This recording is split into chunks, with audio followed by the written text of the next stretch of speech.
निवडणूक आयोगाने उद्धव ठाकरे यांना नोटीस बजावली, पण निवडणुकीत आचारसंहिता असताना धार्मिक भाषणं झाली, त्यावर कारवाई झाली का?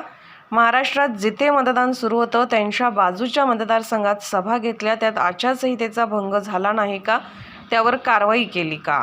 आता सगळ्यांनाच माहित आहे, निवडणूक आयोगाने उद्धव ठाकरे नोटीस बजावली, पण निवडणूक आयोगाने ही निवडणूक धार्मिक मुद्द्यावर लढत असताना भाषण झाली, त्यावर काय करतेय?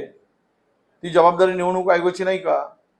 आदर्श आचारसंहितेमध्ये धार्मिक भावना, धर्मावर बोलता येत नाही, धार्मिक भावनांना हात घालता येत नाही, त्यावर भाषण करता येत नाही.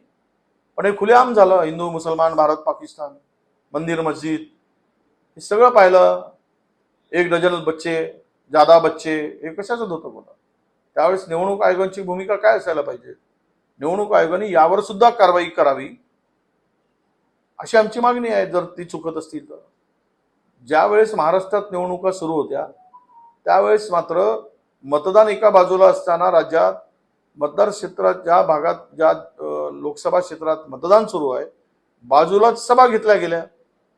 तो आदर्श आचारसंहितेचा भंग नाही. त्यामुळं कुठल्याही द्वेषातून, आक्षातून ही कारवाई होता कामा नये. आणि जर झालीच तर निवडणूक आयोगाने निपक्षपणे ती भूमिका बजावावी असं आम्हाला वाटतं.